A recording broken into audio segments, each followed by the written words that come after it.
controls the past, controls the future. Who controls the present, controls the past.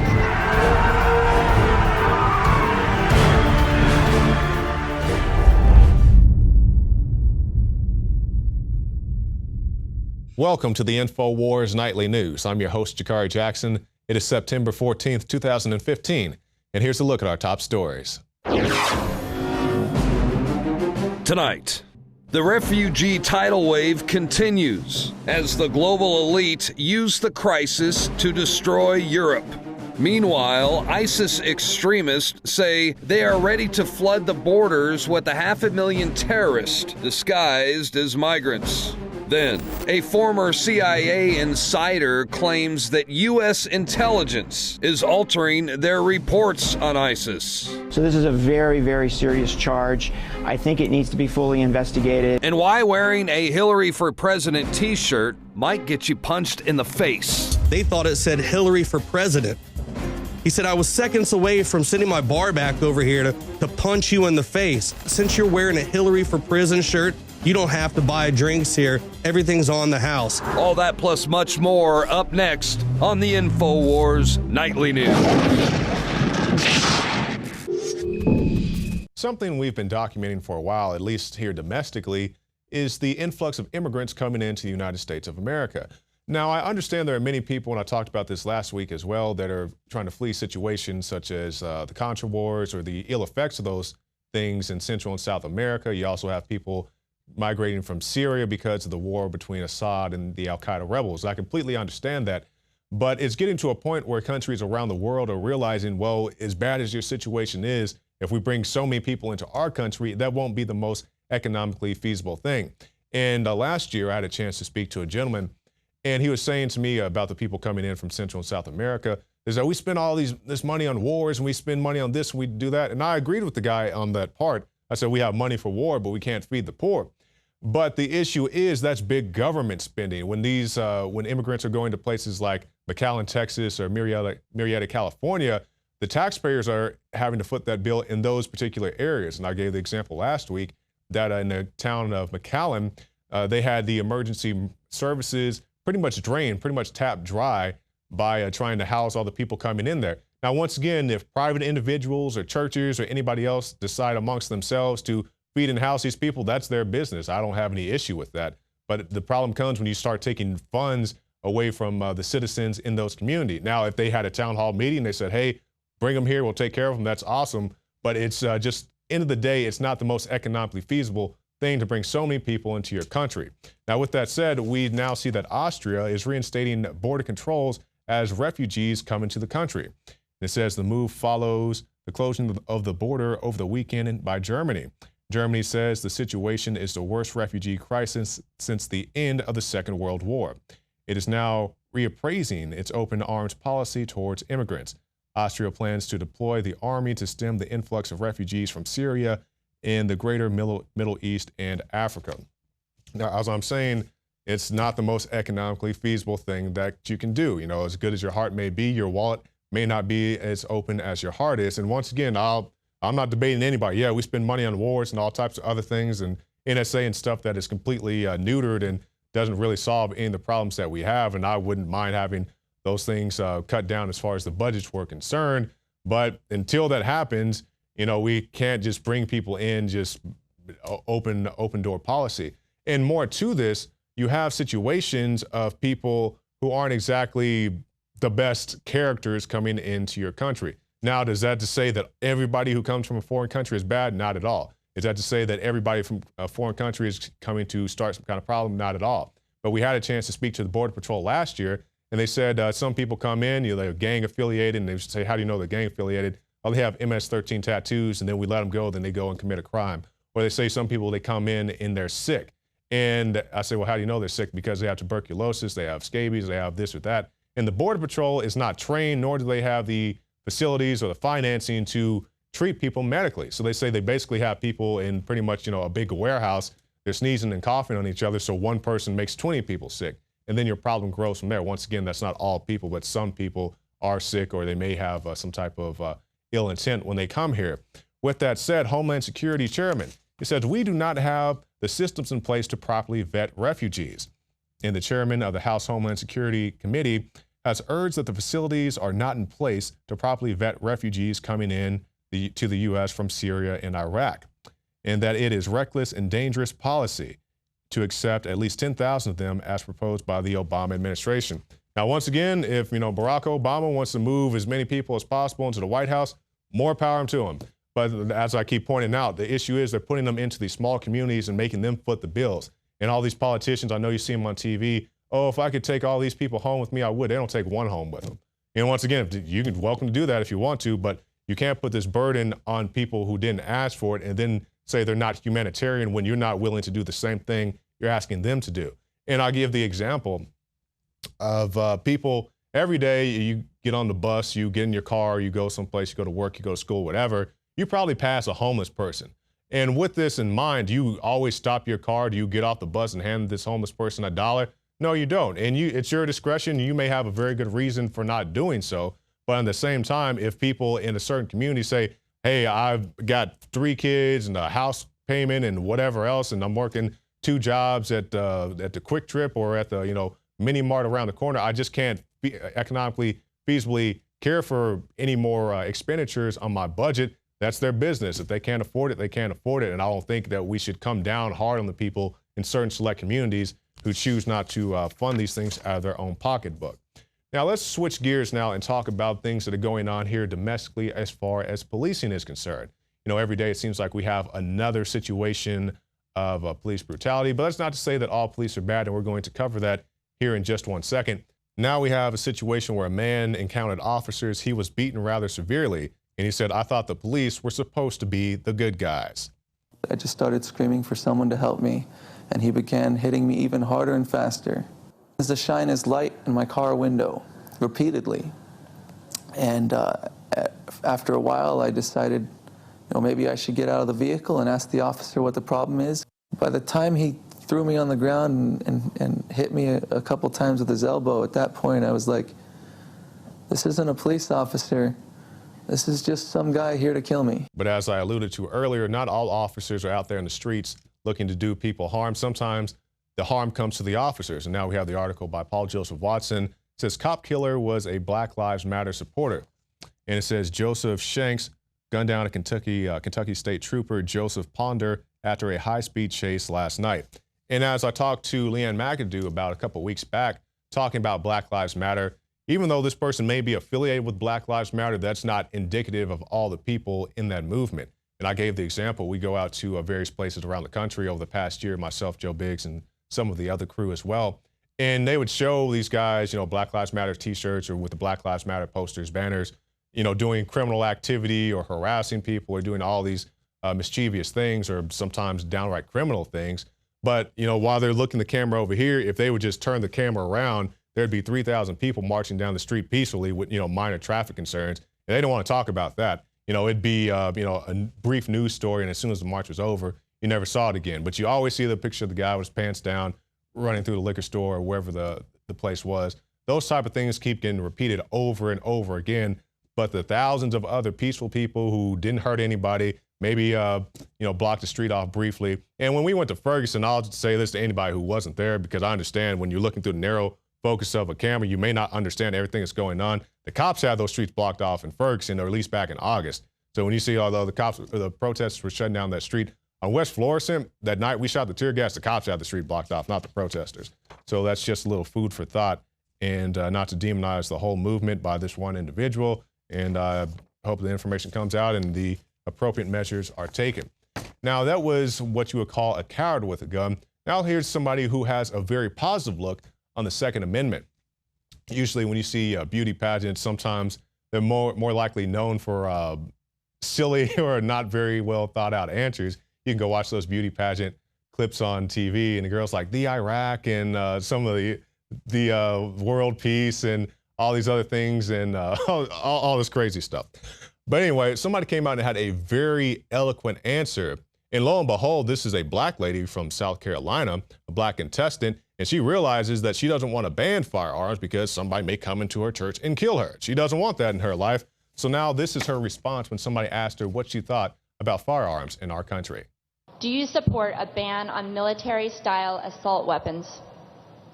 I don't, but I think it's because we need to increase education. We have to go back there. If we teach people the proper way to use guns, then we will reduce the risk of having gun-related accidents. It starts with education.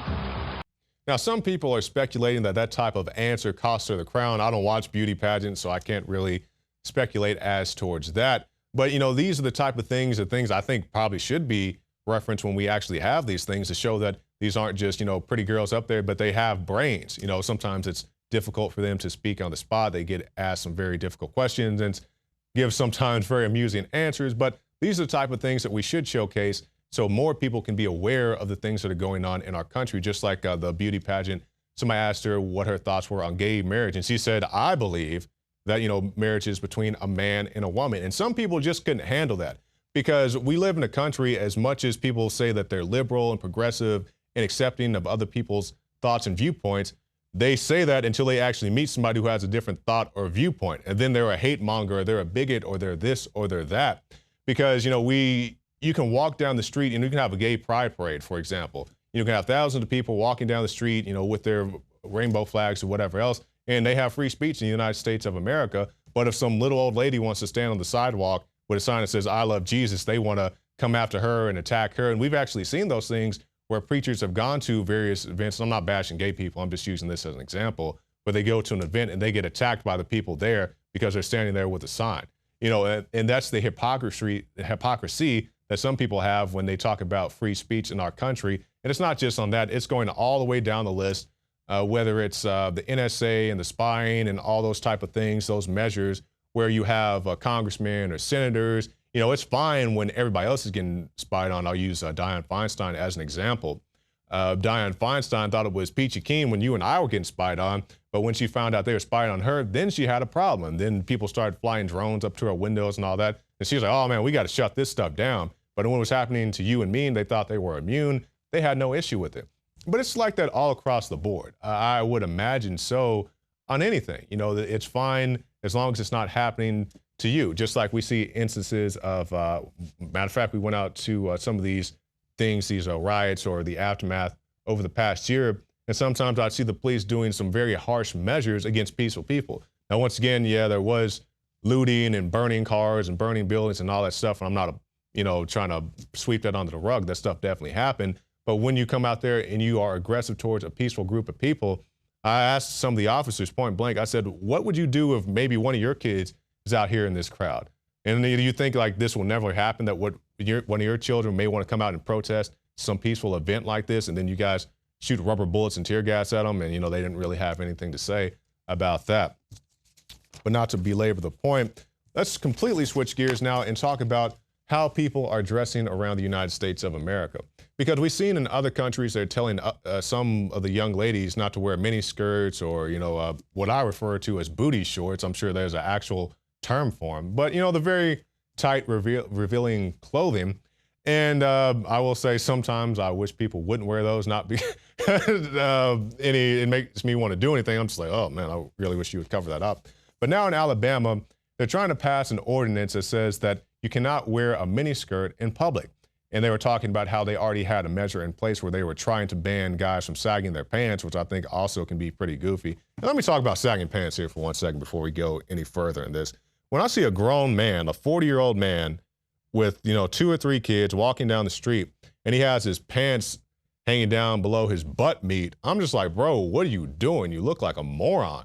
You know, and it's not saying you got to wear the skinny jeans. I'm not about that skinny jeans lifestyle either, but man, you know, you're walking around, you got to hold up your pants just to walk down the freaking street. It looks ridiculous. But back to the point, they were saying that they don't want to come down only on the men in Alabama. They said, we're going to make a gender balanced decision, and they're considering banning the short skirts that are too short. And I'm reminded of a piece I saw, I guess it was last year, maybe earlier this year, and it was a bunch of little girls using some profane language talking about being raped, or, you know, guys wanting to rape them. And while, you know, it was a little coarse for my taste to see, you know, little schoolgirls behave in such a way, they did make a point that they're telling young girls not to wear, you know, the booty shorts and the mini skirts, but they need to be teaching young boys not to rape. And I would agree on that, because you can't tell the ladies, no, hey, don't wear this, don't wear that, and then, you know, not say anything to the guys when they don't accept no as the answer. No means no. If it means you ain't having it, you got to let it go and move on to something else. But we'll see how this continues to develop. And like I said, I always bring up, the banning the American flag T-shirts out in California. It's like everything they want to do except address the root problems. Like in Oklahoma at one point, they're trying to ban hoodies. Now, the original law in Oklahoma was to ban Klan activities, and I can understand that. But now it's getting to the point where they don't want you to walk down the street in a hoodie, even if it's cold outside, which is completely ridiculous to me. And now we're going to play this video. I'm going to talk about it, about guys taking advantage of these short skirts. Not saying that you shouldn't wear them, ladies, but I just want you to be aware that people like this are out there. Now, this is a situation that was caught on film in Ontario. And as you can see, the man there gets pretty bold with his upskirt video and films the ladies and walks away and acts as if nothing happened. And it's my understanding this guy's actually still on the loose. He's a white male, aged between 25 and 35 years old, about 150 pounds, red hair, and wearing blue jeans, as you can obviously see. So just be aware that these type of people out there, I'm not saying you should change your way of life to accommodate perverts like that, but definitely be aware that they are out there. And I guess you can call them some perverts. Some of the people in our national security apparatus who I think it was an episode of The Daily Show, they made fun of this, talking about Snowden and how Snowden couldn't get people to care about being spied on. He said, well, if they can see your naked selfies, and the people, oh man, the NSA can see my naked selfies. Yes, they can see your naked selfies. And we have AT&T, Verizon, Sprint help the NSA in their mass data collection, and you can go read that report by the Electronic Frontier Foundation. So anyway but loose, they're spying on you every way that they can. Now stay tuned, we'll have more special reports coming up after this break, and don't forget our money bomb coming up this week, the 16th and the 17th. We'll have more details coming up. Welcome back to the Alex Jones Show. I'm David Knight, your host today. I asked Tom from Maryland, who's a retired police officer. He said he retired in 2003. I asked him to hang on over the break because he wanted to talk about not only the Bill of Rights, the Law Enforcement Bill of Rights, but also about his personal experiences in terms of black box recorders that were surreptitiously placed around. What he told us was that he was alerted by some people who worked on the railroad that said, hey, we found these black boxes. We think there might be some illegal wiretapping going on here. As he started to investigate it, he found out that this is something that was being done internally. He was made an example of. His department was made an example of. Of course, we have seen this subsequently. Probably, I'm sure the devices have changed since 2003. Now, in the last couple of years, we've seen several cases involving Stingray devices made by Harris Semiconductor. We have the FBI that are pushing these to the local law enforcement. There was a very famous case within the last year. I can't remember the exact date of when this happened, but they had a guy who had been arrested. I think it was for burglary or something like that. He was going around burglarizing houses, and the judge asked how they got the information, and they said, "Well, we can't tell you." He says, "What do you mean you can't tell me?" And said, well, we have a non-disclosure agreement that we've signed, that they'd signed with Harris Semiconductor. And he goes, you don't have a non-disclosure agreement with me. You're going to have to tell me what this is. So rather than having a fight with a judge, getting in contempt of court, they simply let the criminal go. That's called parallel construction. They use these listening devices for the NSA or typically for the DEA or whatever. They get this information. They don't have a legal search warrant. And then they are given the information nevertheless, and then because they have the information, they know somebody that's doing something, then they go in with parallel construction and start to do it legally because they've been tipped off about something that's going on. I want to get back to Tom in Maryland. Before I do, made me think about this. At the InfoWarsStore.com, we sell something called the Detractor cell phone pouch. It's a way to protect your cell phone from tracking, eavesdropping, identity theft, because it's not just the police. You may not be doing anything illegal, fine. But do you want people to be able to hack into your phone, to get information, to your contact list, your phone number? There's no telling what people can do with the information they can find in your phone. They may use it to rob you, okay? So you want to make sure that thieves can't get into your phone as well. So you can get the Detractor cell phone pouch. You can get it at InfoWarsStore.com. It works by shielding your cell phone, your card, or your passport from all radio frequency signals. You can protect your phone from tracking, bugging, from data mining by thieves. You can get it at InfoWarsStore.com. I want to go back to Tom in Maryland. Tom, you said you wanted to talk about the Bill of Rights issue as well. Go ahead.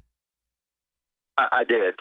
But you bring up a good point folks, you may not think you're doing anything wrong, but the latest stats show that with all the laws that have been passed, the old saying that ignorance of the law is no excuse really is ridiculous. It really doesn't apply. And to tell any court that you had no intent and you were not aware of certain laws, I'm not talking about obvious felonies, but some of these more ridiculous, smaller laws that a lot of people don't know about, even people in law enforcement. You know, Tom, some of the things that are now felonies are ridiculous. There was a case not long ago of a man who was on a beach. He released 4 Mylar balloons filled with helium. They were heart-shaped for his sweetheart. And he got busted for 4 counts of a felony because they had made it a felony to release balloons on this particular seashore because it was protected wildlife area that he didn't know about. So there's a case where he's not only ignorant, but it is an incredibly, he's now charged with 4 felony counts. So there's those kinds of entrapments that are always out there. We talk about the reasonable man standards in court. Judges talk about it. It's applied all the time, and that's what I'm talking about. And you brought to mind when you said, folks, you may not think you're doing anything wrong, but the latest stats actually show that every American every day is breaking between 3 and 6 laws. That sounds crazy, but look it up. Google it. It's actually true.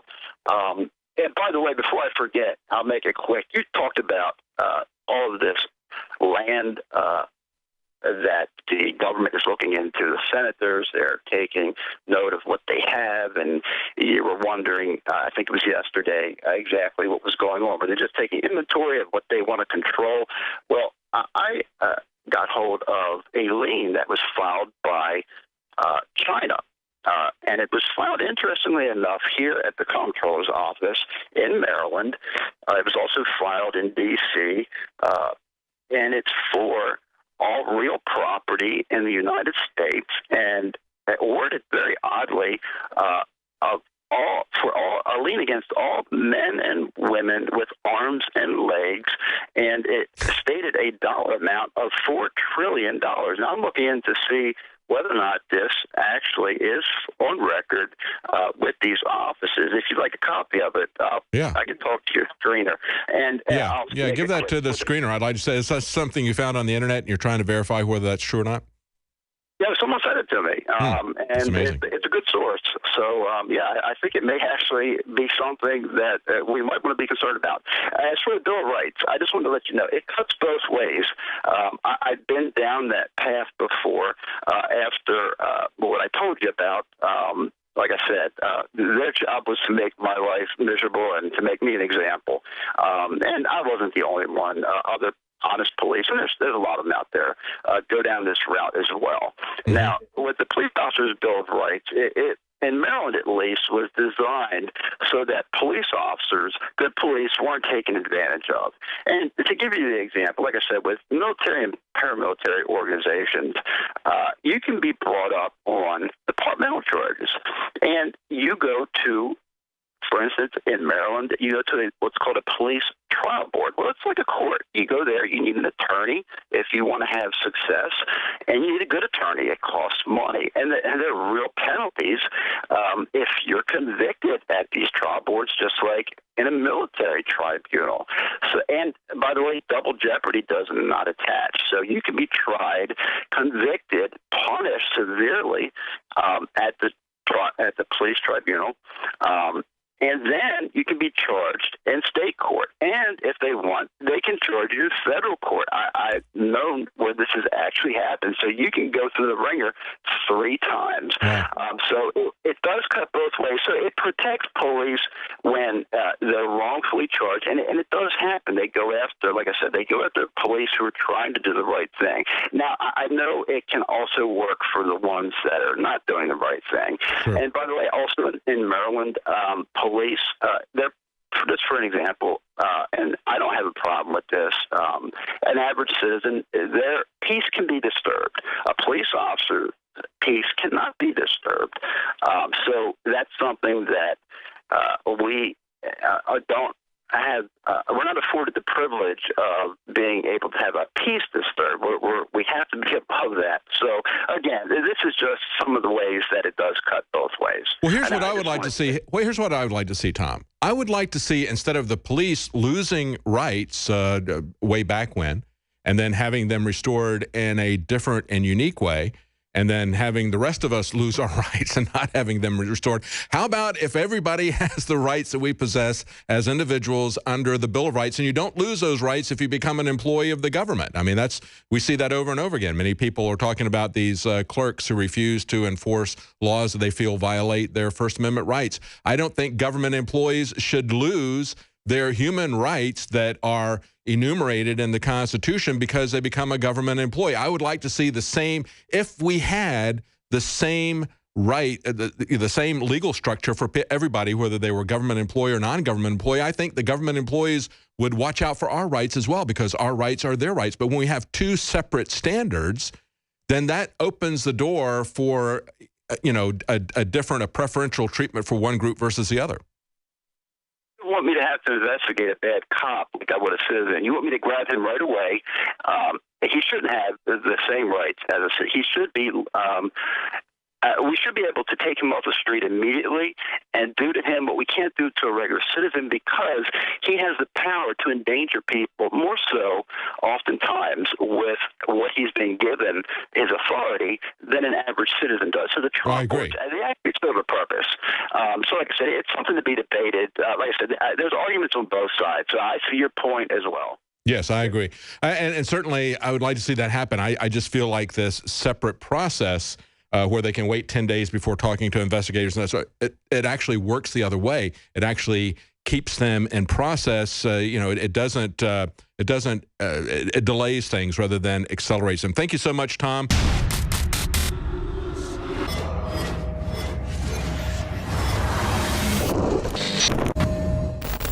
According to Reuters, Russia has demanded Washington restart military-to-military cooperation to avert unintended incidents near Syria at a time when U.S. officials say Moscow is building up forces to protect President Bashar al-Assad's government. Of course, Assad is backed by Russia and openly blamed by the United States for attacks on his own people, attacks that just don't add up. This is a big issue that we're facing here, and Americans have seen the lies of WMDs in Iraq. They've seen the lies that brought us to Vietnam and the Gulf of Tonkin. We've seen so many of these staged events, so many of these false flags. Now, I want to be clear as well. I believe that there was some type of chemical attack. The numbers aren't clear. The media has tried to claim already. Alex Jones says nothing happened. No, something happened in the middle of a battle zone in the capital city, Damascus, of Syria. And now Assad's come out and said today, why would I attack a bunch of civilians knowing that the West has said that that's their red line a year ago to the day, that they would come and bombard us and back up the rebels? Do I want to get arrested and killed? Do I want to be thrown out of power? Do I want to see every church in Syria burned to the ground because the al-Qaeda groups Obama is supporting have said that? And I talked to a lot of special forces people on and off air, including today, and they said, yeah, none of this makes any sense, and the West is on record funding the rebels with even heavy weapons like tanks, heat-seeking missiles, you name it. So this is really incredible. BBC News admits they put out a fake photo from a real massacre Saddam had been involved in from 2003. But they lied and said these were the thousands dead from Assad when it looks like max it was 100. The Obama administration claims to be fighting ISIS, while plenty of evidence shows the Obama administration has long supported ISIS. Now, the hornet's nest is stirring in Obama's inner circle. The Guardian reports Barack Obama's intelligence chief, James Clapper, is said to be in frequent and unusual contact with a military intelligence officer at the center of a growing scandal over rosy portrayals of the war against the Islamic State. James Clapper, the director of national intelligence, is said to talk nearly every day with the head of U.S. Central Command's intelligence wing, Army Brigadier General Stephen Grove, which is highly unusual, according to a former intelligence official. Grove is said to be implicated in a Pentagon inquiry into manipulated war intelligence. The Daily Beast recently reported more than 50 intelligence analysts working out of the U.S. military Central Command have formally complained that their reports on ISIS and al-Qaeda's branch in Syria were being inappropriately altered by senior officials. One of the key aspects of the policy-making process in the United States is that analysts get to say what they think without any interference, without anybody changing it. So this is a very, very serious charge. I think it needs to be fully investigated. And if there is truth that somebody has been meddling with their analysis, I think somebody needs to lose their job over it. It appears the giant lie 9/11 victim FBI al-Qaeda expert John O'Neill tried to expose is finally caving in on itself. Now, hundreds of Iranian soldiers have been sent to Syria in an effort to help Russia defend the al-Assad government, according to the Israeli media, rendering the Obama administration's sole purpose for truly being in Syria pointless. Ynet News, the English-language Israeli news website, reports that Soleimani, commander of Iran's elite Quds force, is cooperating with Russia. An Israeli military source told Ynet Iran's stepped-up military involvement in Syria is due to Assad's crisis and under Russian-Iranian cooperation as a result of a meeting between Soleimani with Russian President Vladimir Putin. This claim has not yet been independently verified. It's hard to forecast whether Russia's presence will decide the fate of Syria, but it will lengthen the fighting and bloodletting for at least another year because ISIS won't give up, the source said. John Bound for Infowars.com.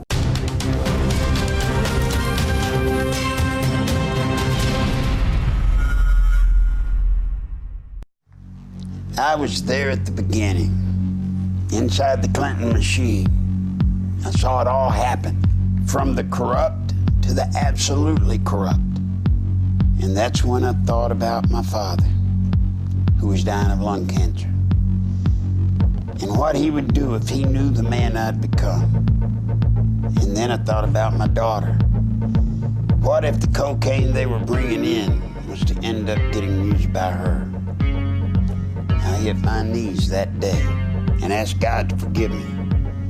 I wasn't a good person. I worked in special operations, Central America, South America. I did a lot of bad things. But I hit the bottom that day and said I was going to make up for it. And now, I just want to see these criminals brought to justice and get their just due. Not made president, but put where they belong. In jail.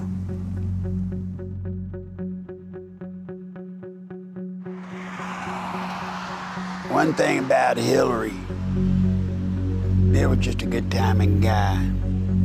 But Hillary, she's an animal.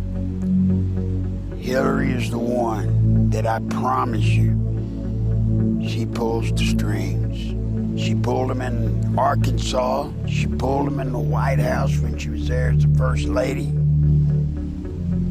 And my God, if she gets to be president, what you see out here now is going to change. We thought it changed with Obama. There's nothing compared to what's going to happen with Hillary.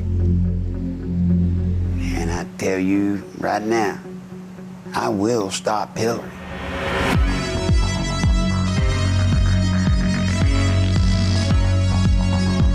We've gone further than anybody we know of, and that's all we're going to say. And people can ask us 100 different ways and from 100 different directions. And we're just going to leave the ultimate decision up to the American people. I really just want everybody to take a deep breath and relax and just, sit back, because here they come again. We're going to have to just ride through this as we have so many of these other false accusations.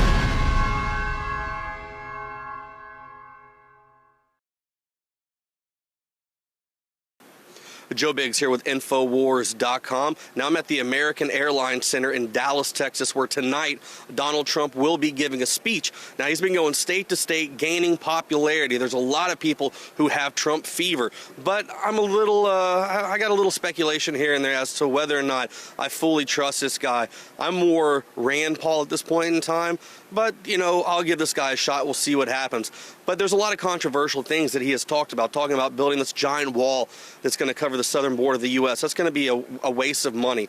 I've been on the border. I've seen how easy it is to crawl under it and or climb over it, or like the cartels do in Arizona, they just cut it down with a acetylene gas torch and then weld it back up later. And he's also made some other comments as well, saying that a lot of people coming over from Mexico are the bad people that we're getting, that there's a lot of criminals that are coming over, which is true. There's a good bit, but I wouldn't say a lot like he said. But there's a few people outside protesting. We also have about 1,000 people who are lined up around the center right now, waiting in line to show up. Now, as you can see, if you look around, this is going to be a giant auditorium. It looks like there's going to be a lot of people here tonight, a lot of people waiting to see what Donald Trump's going to say. Now, we've got VIP access, if you'd like to say. Infowars does right over here. We've got the media center set up right across from the stage where Donald Trump will be speaking right there. Maybe we can get a word in. We'll see what happens. The guy at the front knew that I was the drug smuggling guy that was that caught that footage on the border in Laredo, Texas, and said, "Oh yeah, you're the guy that was on Judge." So maybe they'll be like, "Hey, Trump, give these guys a shot." So we'll see. Maybe we can ask him about the border and some other things. So stay tuned for more reports. I'm going to try to have some of this up live on Periscope, different other things throughout the night, so you guys can see it. We're going to get some HD footage, and we're going to talk to some people outside after the event as well, and see what they think, what they're looking for in a presidential candidate, who they like, who they don't like. So stay tuned for more reports at Infowars.com. I'm Joe Biggs. How was your college experience? That's a question I get asked every now and again. And when I meet young high school age people, they're trying to make that decision whether or not they're going to go to college or what they're going to do. I'll tell anybody who wants to know. Hell, I'll tell you right now, I left school with about $6,000 worth of debt. So if you meet somebody who wants you to go to some big state school, to go to some private school, ask them point blank, how much student loan debt do you have? And they go, oh, that's personal, that's private. Remember, it's going to affect you in your personal and your private life as well. And for more on this, we have Lee Ann McAdoo. Lee Ann? It absolutely will, and parents have been fighting for this information for years. They want to know, if I'm going to send my kid to university, what's going to be the return on my investment? And so the U.S. government, they sort of helped out with this, but it was somewhat of a data dump. They released a huge amount of information. It's called the College Scorecard. You can look that up on the government website. But basically what they did is they collated all this data so that they can show how much student loan debt was taken out per student and in exchange for the earnings they could expect after graduation. And so basically they were able to do this by taking out the tax information of people who took out Pell Grants and federal loans. So 10 years later, how much are they earning after school? And it was pretty shocking because at hundreds of colleges, less than half of students met the $25,000 per year threshold. So that's what a high school graduate is making, $25,000 a year. Wow. About over 48% of them were earning less than that. Some earning just $10,000 per year. So these are people that have accumulated massive student loan debt. And so you can see why colleges, universities have really been against getting this data out there. They've made it really difficult. Of course, because, you know, I got into that mentality, like you have to go to school, you have to do this stuff. And then I would go back and meet people who I went to high school with, and you know, they didn't go to college, or they went to trade school, whatever. And they're like, yeah, I work at some restaurant, but I have no debt. Meanwhile, you got somebody who went to the big school, they have their degree and they're working at the Gap. No, that's absolutely right. If you have someone that's going to go to a vocational school, they're going to maybe go there for a year, 2 years. They're going to get right out. They've got no debt. They're immediately making income, whereas their peers are still in school, going to get out with like $30,000 worth of debt, and they're already set back, and there's no guarantee of how much you're going to be earning. And in a lot of cases, and I'll tell anybody out there, any field you go to is highly competitive. I mean, it's to a point now where you need basically a bachelor's degree to get a job as a receptionist somewhere. Yeah, I mean, they were saying bachelor's degrees required for getting a job at McDonald's and things like that. So there are just too many students enrolling in school. And why is that? It's because they're making the money so easy to get. And that's the big problem, is that these universities, all they care about is all of that free money. All of that free money coming in, because their big thing that they need to worry about is the front end enrollment. As long as they can get people enrolling into the school, they can get all of that federal money. They don't care if you graduate. They don't care how much money you're going to earn afterward. They don't care if you drop out. That's not their concern. And that's the big issue, is that these universities aren't being penalized for dropout rate or people who don't get a well-paying job, that are able to pay back their student loan debt. And so obviously this is causing a crisis. The next big crisis that's about to hit this country is from the massive student loan debt, because there are so many people out there that have hundreds of thousands of dollars worth of debt. You know, their doctors don't pay their tuition off until, 20 years after. Yeah, I knew a guy who was studying to be a doctor, and he told me basically his view on it is I think he had like $300,000 worth of debt. He had no intention of paying back this debt. He said, I'm gonna make minimal payments every month. I'm gonna live in a big house, ride my jet ski, and just have this debt until I die. Yeah, I know a lot of people who do that, and it seems to be, they allow it to happen. If you want to pay $5 a month for the rest of your life, well, hey, you're still up to date on your student loan debt, and this is what some people have to do. It's nearly impossible to get rid of student loan debt. It always stays on your credit. But check this out. I mean, this is a Think Progress article, and this is to show you just what a joke it is, how the government could make public college free for all students. So tuition at public colleges came to $62.6 billion in 2012. Well, the government already spends more than that to subsidize the cost of college. So they spent $69 billion in grants, tax breaks, and work-study funds. So they spent more than what they could have paid for college tuition for all people who were enrolled in 2012. But that's not it. They also spent another $107.4 billion on student loans. So they could have spent double the amount, sent double the amount of people to school and then some. Instead, they were pushing out all of these, spent more on loans to get all of these people in who aren't even gonna get jobs afterward. So we could have free college tuition for every student that wants to enroll. And it would also make private colleges have to be more competitive. Instead, what do we have? 600% increase in college tuition since the 1970s. 600% increase, and we certainly haven't seen that return on investment with the wages. Yeah, because I've talked to older people, went to school in the 60s, 70s, and I'd ask them, how much student loan debt did you have? They had very little, maybe $10,000. And they could afford going to college and have an apartment and have a car, by working at McDonald's or someplace. It's not like that anymore. Absolutely not. And we were driving down Lamar today. We went out to lunch, and we saw this big banner across the street that said, all children go to college, no excuses or no exceptions, something along those lines. And, on its face, it sounds good, but as I keep trying to tell people, and I'll tell you guys right now who are listening, just because you go to these big schools or you go to any school and you get some big fancy degree doesn't guarantee that you're going to get the job that you want, or especially not the one that you want right away. Because I left school, I got my associate's degree in television production in 2007. So from 2007 to 2012, when I worked for Alex, I didn't do anything in my field of choice. It took me that long to get a job. So you have to keep all this stuff in mind. And this is, with all the things you have in life, whether it's debt or kids or anything else, you have to factor all this into your decision. And they don't tell you that stuff. They'll tell you the big success story. Look at Johnny over here. He got this great job before he even got out of school. And actually, that did happen to me when I was still in school. I got a job while I was in school. But I can tell you, for most people in my class, that did not happen. So everybody has to keep this into consideration. Well, and not to mention the fact that a lot of the jobs, when a lot of people graduate, are going to be automated. So those jobs aren't even going to be there when people graduate, or they're going to spend all of this money, and then in a few years down the line, their job gets taken over by a robot.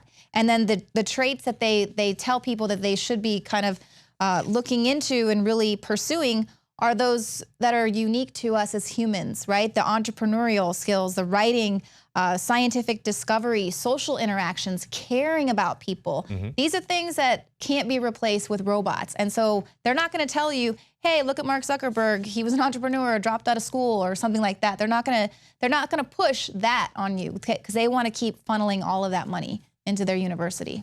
Absolutely. And that's not to say that all universities are bad or all professors have ill intent.